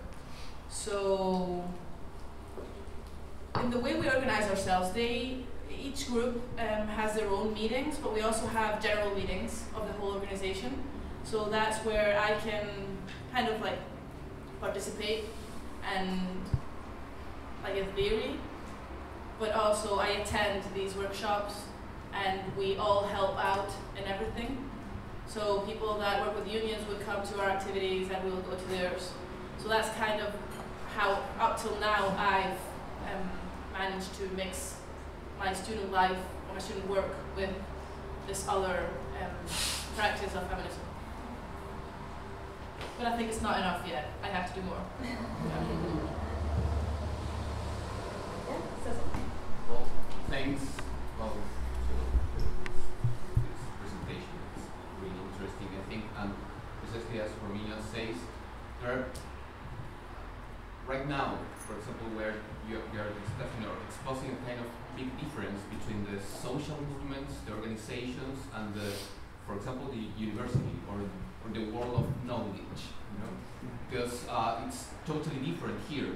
For example, as my experience, I'm from Chile too, and for example, this the relation with knowledge in the social movements in Southern Con, it's really productive and it's linked with the university, but not in an institutional way, and that's a big difference because as Romina says, we don't use the word intersectionality because we are workers, women, transgenders, in the university, thinking together and doing political work in our territories and the university, and that's normal. So that's interesting, maybe to explain, no? And also this is not new, also. No? So this is a kind of Chilean discussion. It is born in 2001, the students' movement. No, and also the feminism it's not a new issue. But the interesting point for me, as a part of that movement, it's other ways to organize and to put in relation knowledge and praxis. That's the interesting point. And yeah, for sure, from 2000 and now, we are working very hard, in other ways to put in circulation and to create knowledge from social movements. And that's a horizontal point of view.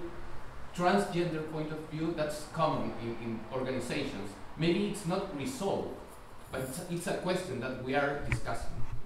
It's not anymore an alien issue when some compañera says, well, this is a gender issue, it's not anymore like 30 years ago, or even indigenous issues. So that's interesting for me, and maybe, and I think you both are exposing that in a good way. Maybe you can go more in there to expose that difference, that particularity in these universals. Yeah, I mean, one thing in particular that a lot of people might not know about the role of feminists in fighting the dictatorship, especially in the 80s. And they used the term feminist, and they were out there in the streets, like leading these struggles and fighting. And it was a very, I would say it's particularly different within Argentina, where you have like the mothers who just disappeared, who wear the kerchiefs on their heads. These were like women in the streets doing the water cannons and like, and then the question of abortion was being debated back then. Like, it didn't become a movement in the same way, but it was being debated. And also the question of territorial work was part of that. Like the place that you fought the dictatorship was in the shanty towns. It wasn't like in these like combat direct action struggles. And so the feminists found themselves there because that's where they were going to fight the heart of the dictatorship. So it's true. It's nothing like particularly new, but because of the change, the political shift, the question of democracy coming in, and all these things that you had to kind of like realign where and how to create these struggles. The interesting point there is, for example, there was feminist organization, but with a patriarchal way to organize. But today, that's not anymore in that sense. Yeah.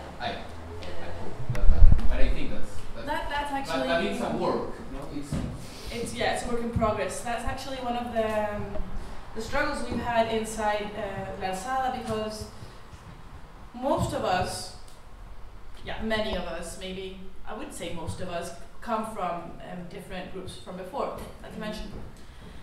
And we feel that we've kind of inherited certain ways of organizing ourselves. So we're currently trying to rethink how to organize ourselves, how to organize our work, how to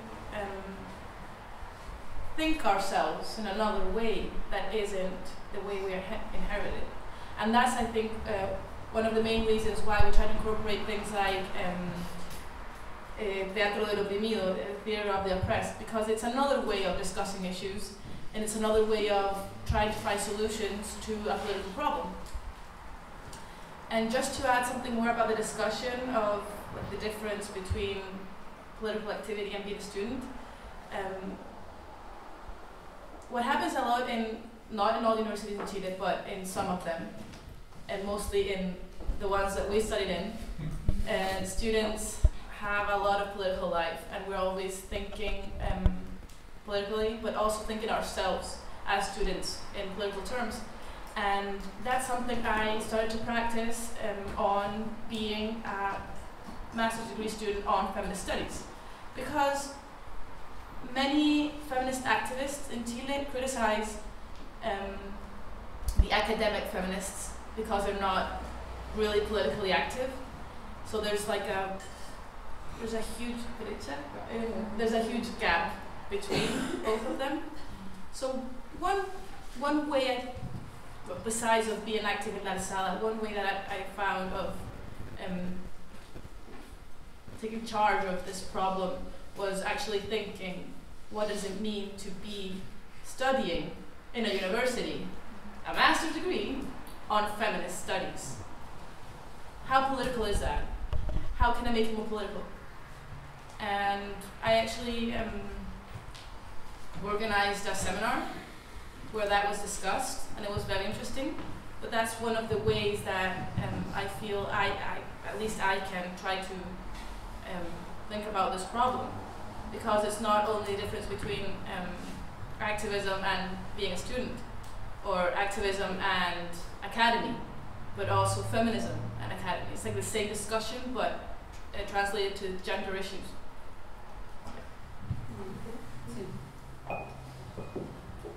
Yo lo que veo es que es interesante y necesario formarse académicamente con respecto al feminismo.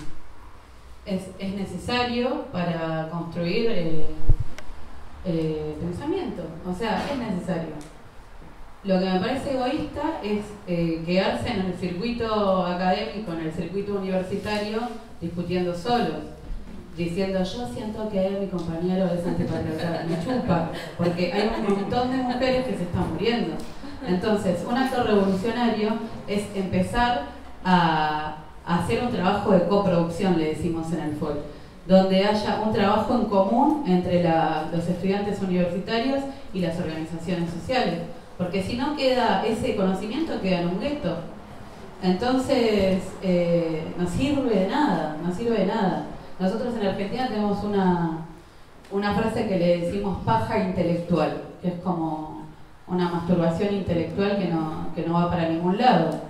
Entonces, lo que es necesario es empezar, es muy necesaria la teoría, y el conocimiento crítico, y la creación de conocimiento crítico, pero hay que empezar a trabajarlo en la realidad. O sea, si lo trabajo con mi grupo de chicas trans, lesbianas y bla bla bla, solas, las 5, no sirve para nada. So, the way I see it is that it's necessary to have academic training and to produce feminist knowledge.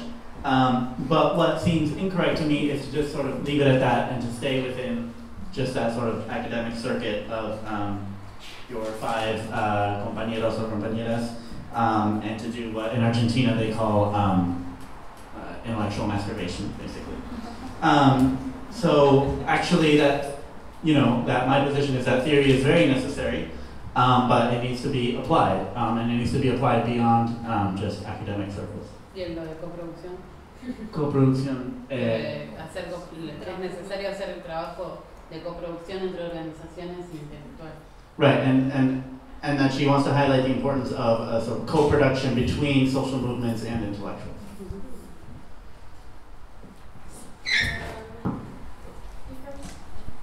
So I'm a student here and in a university in California, and I noticed that in the school systems here, a lot of identifying as a worker is really stigmatized. And I don't find that a lot of students, even in activism, even in student movements here, really put that at the forefront.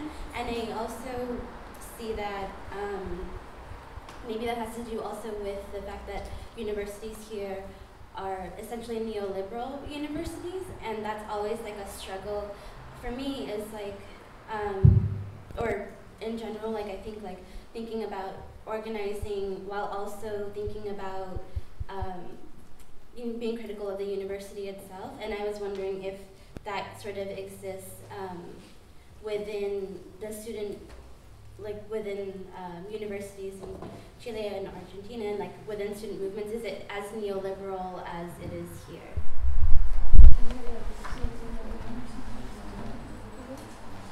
There was somebody else also with their hand up?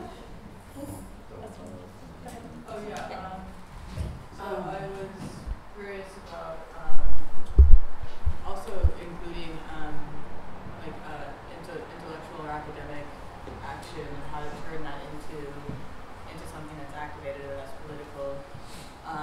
Curious about how you feel about even gatherings like this one or things that are in public, about it becoming more of a performative sculpture that interacts people that may be outside of the circle, academically or socially. We won't know exactly where you're coming from or what your background is on the issues you're presenting, and how you see even printed materials, signs as examples, symbols, sculptures, and I'm wondering if you can elaborate on more things that you've done in order to activate others, such as holding seminars, marches, or other forms of performance. You're asking me or her? Both? Maybe as well for the academic versus action, I guess.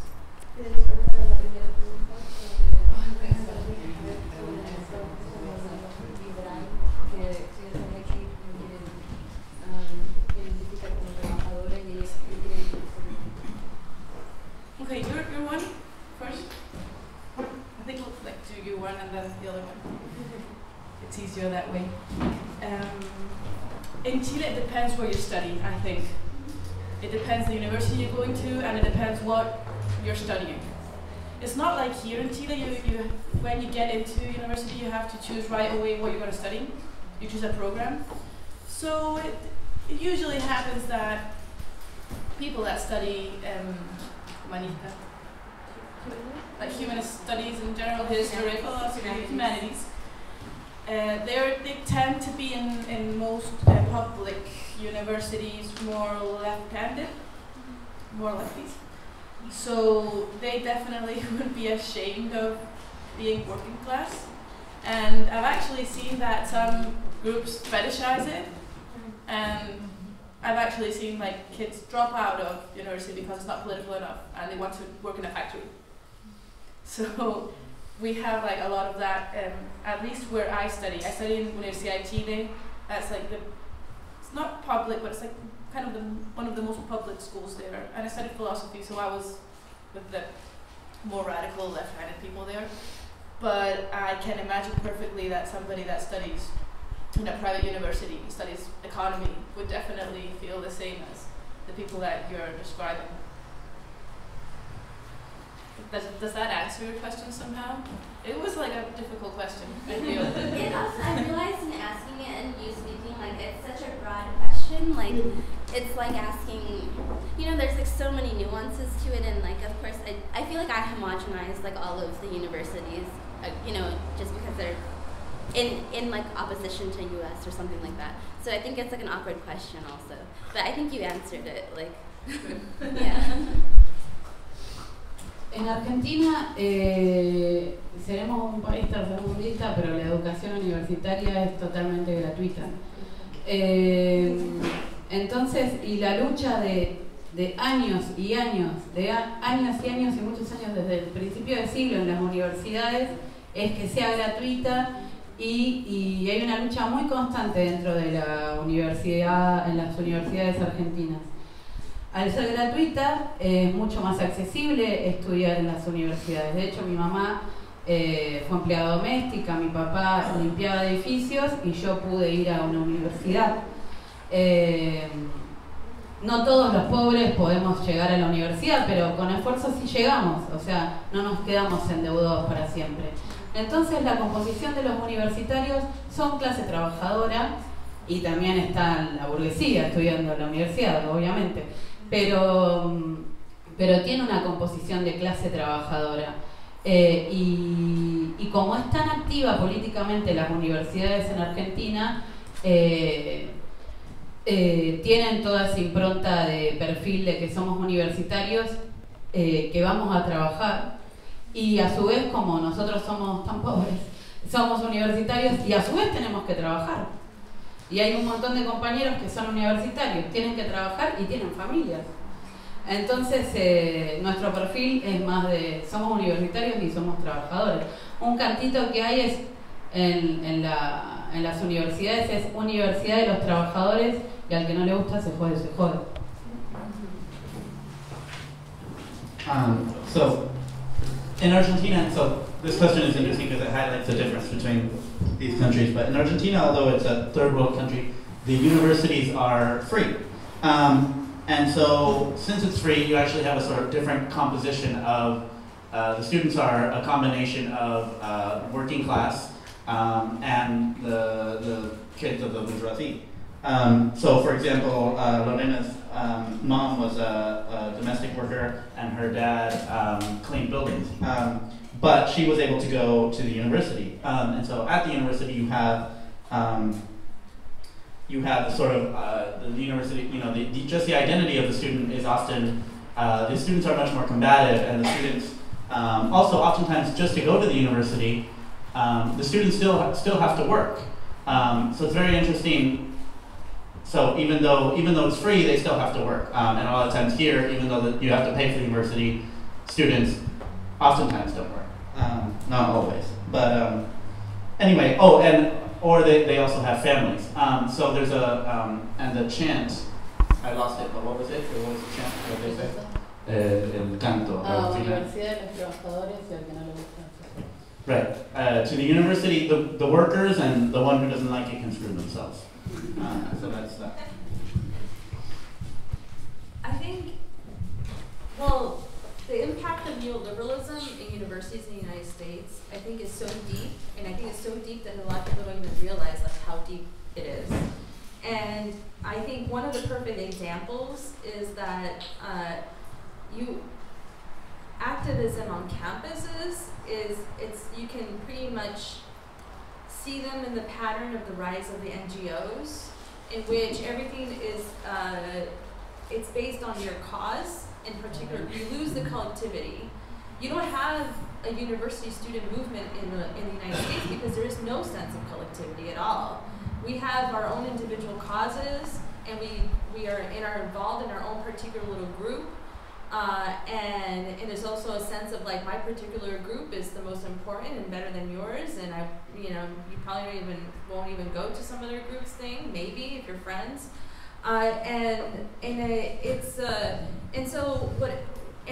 I've seen multiple attempts to create, let's say, a kind of like a student something, right?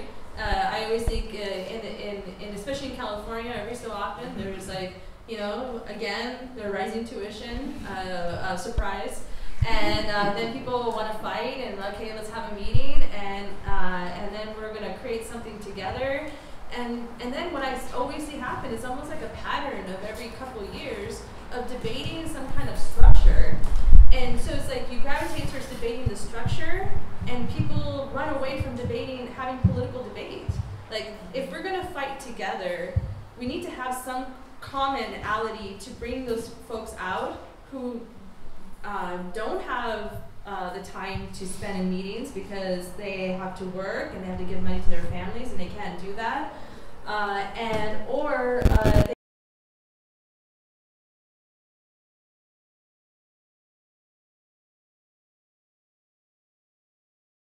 have a thing, if there's something comes up about racism, this is how we're going to deal with it. If something comes up about like this question, this is how we're going to deal with it. So we spend so much time imagining how we're going to deal with it that what about the practice of it? We have to go through it.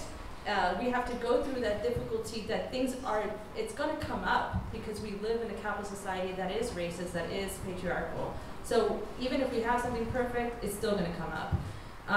But we still need that commonality, and I see that as a difference. Even like the school, the university in Chile, is extremely neoliberal, but they're still able to create a movement that is like broader, based on like certain demands that brings everybody together. I don't see us being able to do that at this moment at all. ¿Había también otra pregunta? No sé si... Pero también hay otra persona. Sí, está bien. Go ahead. Sí, pero le respondemos a la chica primero. Ella tenía una pregunta. Yeah, okay, hold on. Que la pregunta. Ella, me acuerdo que preguntaba cómo se construye y poniéndole el cuerpo, digamos, poniéndole el cuerpo todos los días, buscando espacios donde poder organizarse. ¿Ustedes vieron cómo trabajan los testigos de Jehová, los evangelistas, que van casa por casa o que van a institución por institución y les resulta? Bueno, es que lo militan así, ellos lo trabajan así, entonces nosotros tenemos que traer, o sea, por ejemplo, en el ámbito académico, propuestas de cómo se puede trabajar en las organizaciones sociales, cómo se puede trabajar en los sindicatos, cómo se puede trabajar en las escuelas mismas. Muchos movimientos feministas dan talleres en escuelas primarias en Argentina. Entonces, es una cuestión fácil, no tan fácil, pero es sentarse, empezar a programar, a practicar y decir, mira, tenemos esto para trabajar juntos. Y sin la soberbia del que yo soy el universitario que tengo el conocimiento. Vamos a trabajar juntos en esto y empezar a hacerlo. Okay, so to the question of how do we construct, my answer is by putting one's body on the line. If you've ever noticed the way that the Jehovah's Witnesses work, that the evangelists work, they go door to door, they're there every day. We need to be figuring out how to be working in the spaces in which we inhabit. So whether it's a workplace, whether it's a university, and not with the attitude that I'm the university student with all the knowledge, but in a more humble way. No, y esto de hacer, de proyectar, de programar un trabajo en conjunto y presentárselo a este tipo de organizaciones y decirle, mira, esto es posible trabajarlo juntos. Right, so actually designing and sort of proposing to organizations projects that you can do together and that are possible for you to do with other people who are different, that you can do together. I agree. It's putting your body on the line all the time. Every space matters. Being conscious that you have to organize yourselves. I think being organized is very important because not only you join forces, but you also learn about other people. And yeah, I think every space matters. That's important. And you have to talk about things, not be afraid to speak and talk about certain issues. Talk about abortion when you're in the supermarket, and it's just every space matters. And if you talk about it everywhere, with everyone, it eventually just starts to get under their skin, and it starts to become a topic around yourself. I think that happened with feminism in the last couple of years in Chile. It was like everywhere, so now it's kind of not incorporated, but people are talking about it in general. People that aren't in university studying, people that are working class are talking about it in some way. So. Una especie de normativizar, digamos, el discurso feminista, que sea cotidiano. Esto de que vos decías de hablarlo. Y sí, por ejemplo, hablar, ¿por qué es tan difícil hablar del aborto? Empezar a, bueno, todas las mujeres han pasado por el aborto. Sí. Empezar a hablarlo desde ese lugar, desde lo cotidiano. Understood that? Sí. Trying to kind of normalize feminism. I have a little bit of conflict with that because I feel normalization can be dangerous. But that's the interesting thing about talking about things. Claro. Because we're going to talk about things that we're not allowed to talk about. I'm not allowed to talk about abortion in a supermarket. I'm going to do it. So it's political because you're interrupting a certain order. You're saying things you're not supposed to say. You're thinking and you're speaking out loud things that you're not supposed to be thinking about, or in that way at least. So that's very political, I feel. In the back. Could you describe the work that you do in all spaces as like an effort to like organize what we could call like autonomous communities, where we can totally dissolve genders as political categories to get what we need, like spaces where we don't need gender to work, where we don't need gender to like raise people, where we don't need gender to like basically like love each other, you know? Like it's interesting to like hear you talk about like being able to like take over a space and build your house there. Like that sounds like an autonomous action that I don't think anyone like in LA could do without like getting shot or something. So I think that's like the struggle there we're in. Is that like our land is like so colonized through very like deep cognitions, like you were talking about, and like describing like the neoliberal university. So like what sort of movements are there to even get out of universities, to even get out of workplaces, where people are organizing themselves to like never have to go into those spaces to get like the political means of survival? Like outside of university? Yeah, like not having to be in those political categories of labor to live, or to produce like knowledge. Like you think like how like what movements are there to produce like bodily knowledge, like where people are having very serious discourses in their intentional communities wherever they're existing. To like infect this like to infect feminism, like and to achieve like liberation from colonization, from like patriarchy, etc.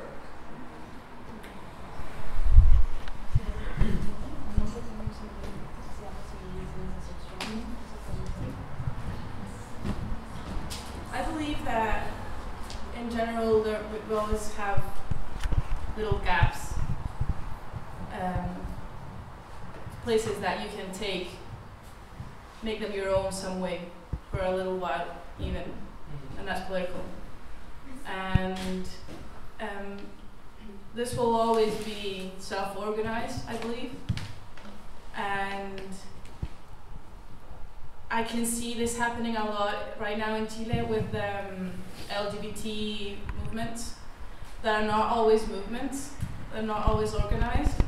For example, there's a kind of like famous in the political world, the feminist political world.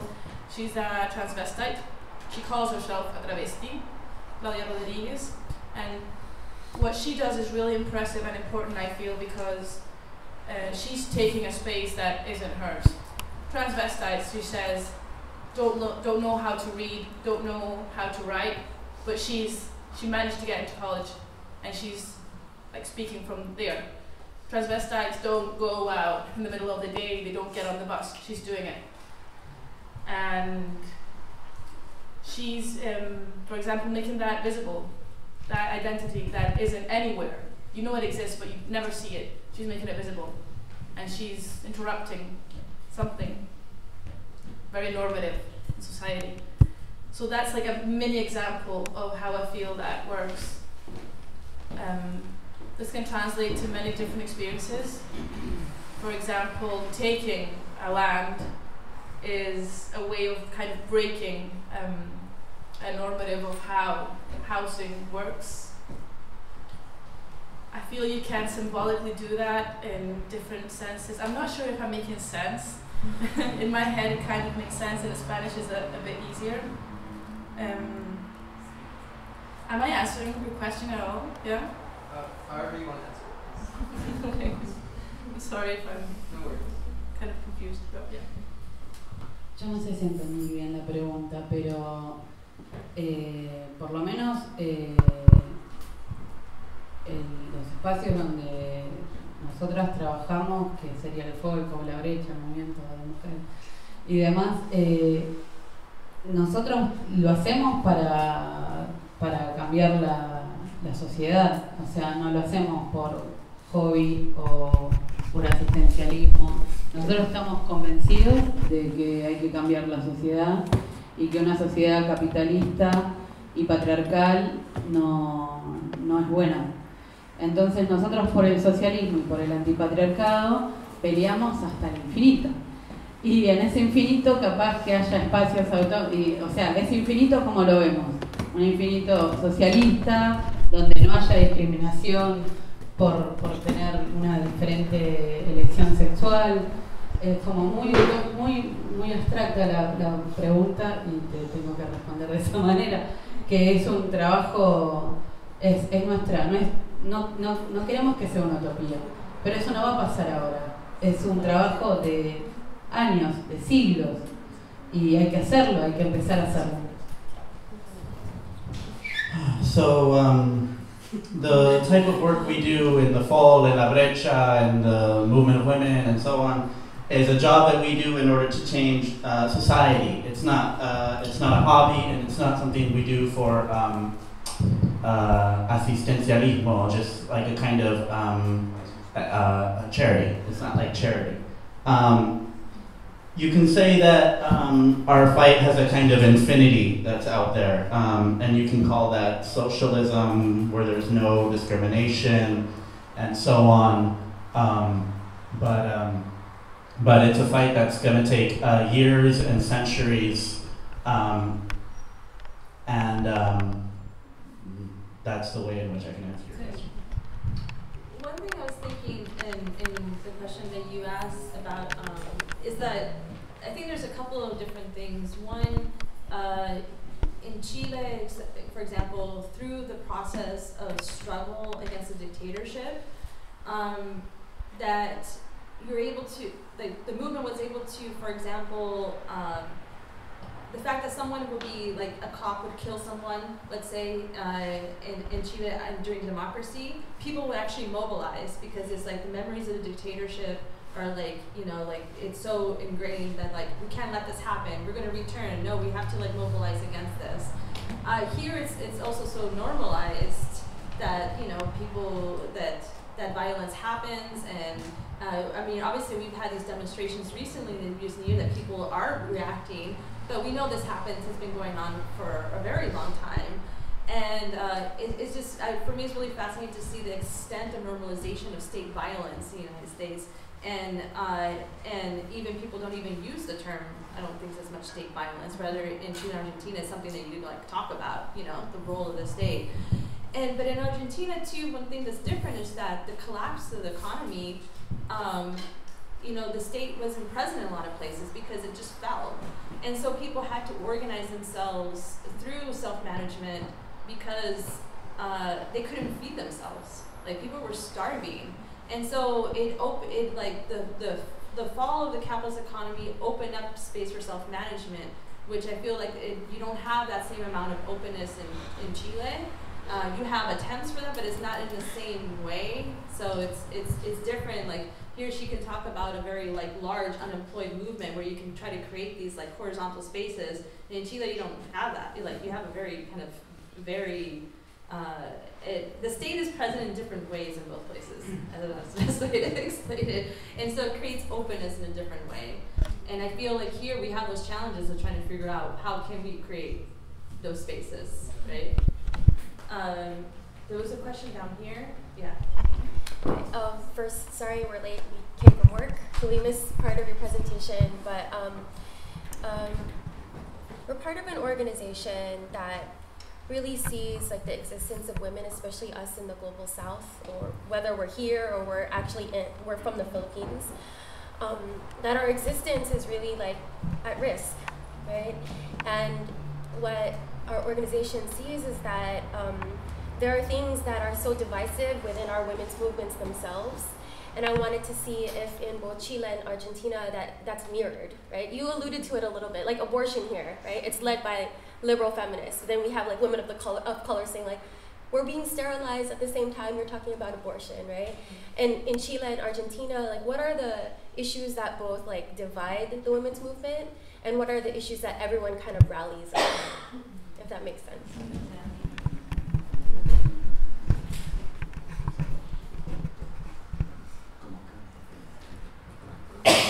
We like to call it that we're in the midst of the genocide of womankind. That's how we see it. That we're being obliterated all over the world. So, you know, what are we doing, and what can we do better? I feel that things that divide us in Chile are, first of all, different political perspectives that are not necessarily feminist. And we inherit from other groups. That divides a lot. And also, I feel there's a big division between the more institutional feminists, like older feminists, and the younger, more activist feminists, because we actually are demanding different things and in different ways. And also there's now a rise of lesbian feminism that feel that their struggle isn't the same as the other women's struggle, and sometimes they won't cooperate in marches together. That's happened actually. I remember a march that was a couple of years ago, maybe 3, where a lesbian feminism group did not want to participate on an abortion march. Nowadays, I feel that abortion is actually uniting us, for example.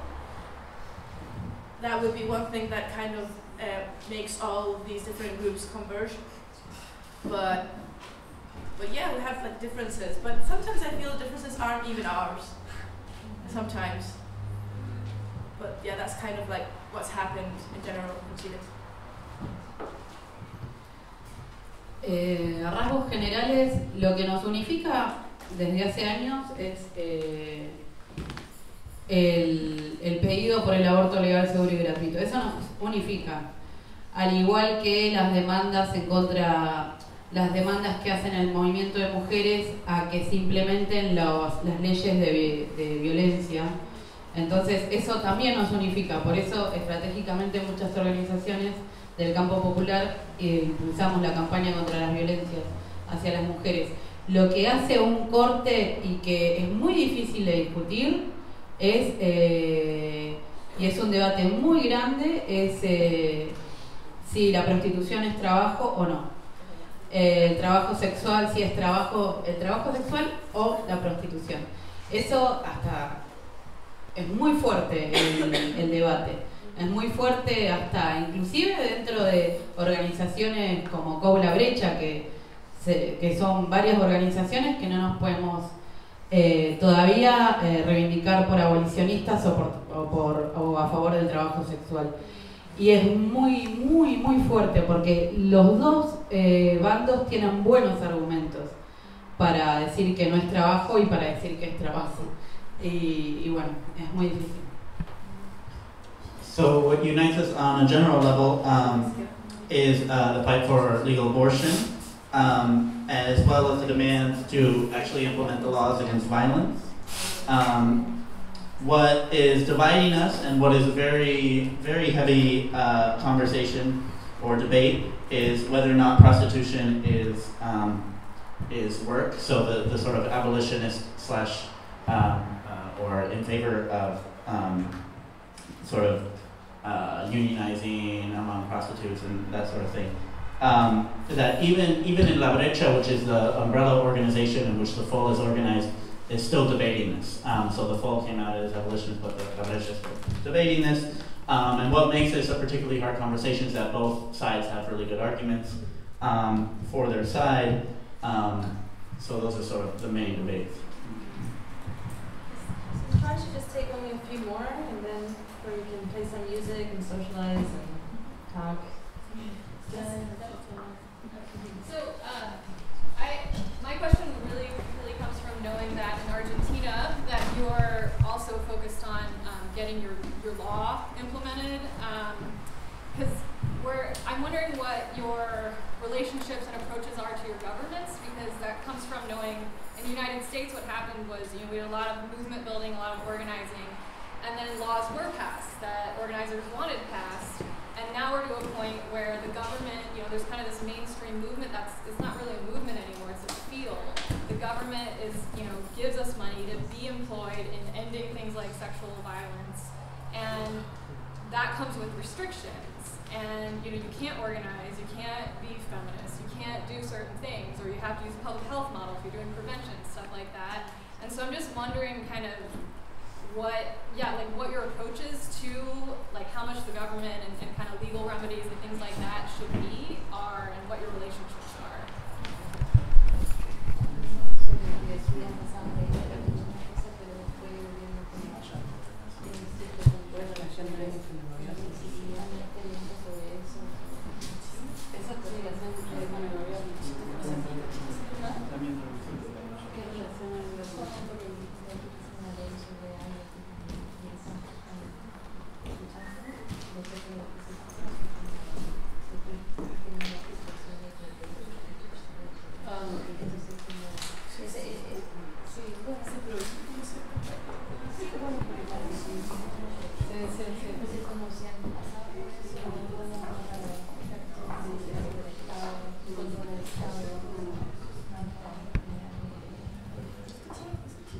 En Argentina se pelea mucho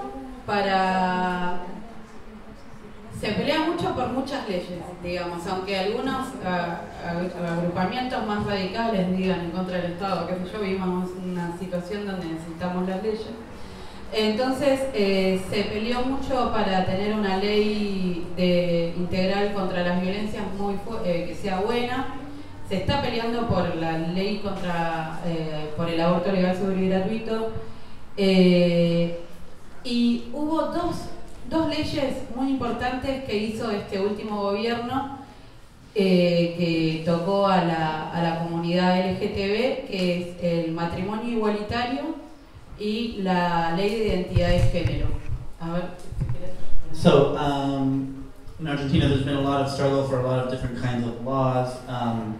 They've been fighting for abortion, and recently there's been 2 laws passed that have touched the LGBT community. The first one is gay marriage in Argentina, and the second one is the law of gender identity. Primero hay que pensar y hay que tener en cuenta de que para que se implementen esas leyes hubo años de lucha de organizaciones. First, we have to realize that in order to implement these laws, you have many years of struggle of many organizations. Y no es un resultado del gobierno, es el resultado de la lucha, digamos. And it's not a result, or it's not a result of the government, it's a result of the struggle of these organizations. Sin embargo, muchas organizaciones feministas y LGTB han sido cooptadas por el gobierno, porque el gobierno a su vez tiene un discurso progresista, pero tiene políticas económicas neoliberales. So despite this focus on the struggle, many organizations have been co-opted by the government because it has such a progressive discourse.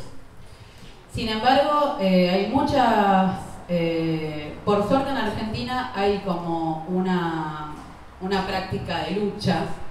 Siempre decimos, ay, estamos muy mal, pero viéndolo en otros países como que tiene Argentina una práctica de lucha. E incluso a veces desde adentro del Estado. So, despite this, there is sort of a practice of struggle that is constant in Argentina, even though sometimes we think, oh, things are so bad, but then we look around at the situation in other countries and realize we do have this sort of tradition of struggle. So there's this sort of tradition of struggle even within governmental institutions. Y voy a dar un ejemplo concreto que me pasó a mí y que nos trajo muchas contradicciones. Yo militaba y trabajaba en un lugar que se llama Almirante Brown en la provincia de Buenos Aires. So I'm going to give you a practical, concrete example of something that happened to me. I was working in Almirante Brown, which is a county in the province of Buenos Aires. El municipio, nosotros al gobierno municipal le hemos cortado la calle muchas veces para que nos compren nuestros productos de las cooperativas, que intervengamos en las políticas sociales del municipio, nosotros como organización social. So as an organization, as a social organization, we have many times cut the road, the piquetes that we were talking about, in order to get the government to buy the products that we're making in our self-managed cooperatives. Una de las cosas, este gobierno municipal tenía una comisión municipal, un consejo municipal de la mujer.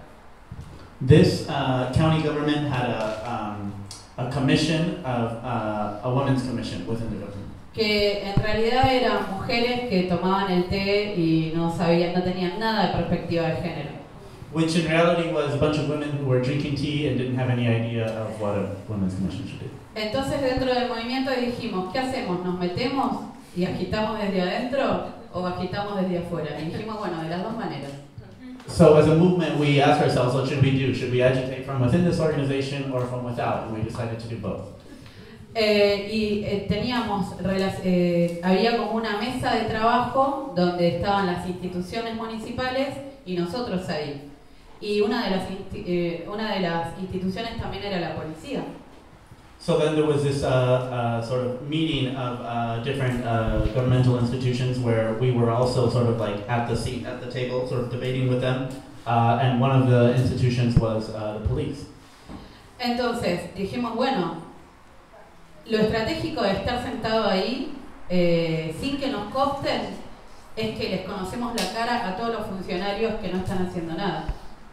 So for us, the strategic thing was to be at that meeting and without them co-opting us, and to sit there and to see all the faces of all the officials who were doing nothing. Y justamente estaban por abrir 4 comisarías de la mujer en el partido de Almirante Brown. Y nosotras nos propusimos para hacer los talleres de violencia a los policías. So it just so happened that at that meeting they were proposing to open up 4 women's commissions within the county of Almirante Brown, and we offered to do the workshops for the police. Pero no le íbamos a cambiar la cabeza a los policías, porque son policías. We weren't gonna change the head or completely change around the framework of the police because they're the police. Pero sí le conocíamos la cara uno por uno. Y cuando íbamos a ir a hacer las denuncias sabíamos que ellos, aunque sea, tuvieron una mínima formación en género. But we did get to know their faces one by one, and when we went to go do the denunciations later, we knew that they at least had a formation, a training in gender. Entonces, a veces la relación con las instituciones del Estado y con el gobierno es necesaria. Lo que hay que tener bien en claro es la postura política que uno tiene ante eso. So oftentimes the relationship with institutions of the state is a necessary one. What we have to keep clear is what is your political line in relation to that institution. Well, I think now we're going to open things up so folks can talk and play some music. And I just wanted to end with one thing that I thought one experience. I was in Chile marching on September 11th, which is the day of the coup in Chile, and it was actually the 40th anniversary of the coup, so it was a particularly large march towards the cemetery. And I was talking to a member of Alzada when I was marching, and I was complaining about something happening in the United States. And I was like, oh, this thing happened, and I said something about, like, you know, yes, the personal is political, but, like, you know, it's not all about me, you know, why is it always, you know, and she said, well, the personal political, but the political is social.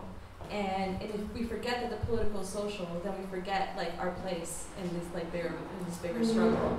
And I always thought, like, oh, that's really good, because it's true.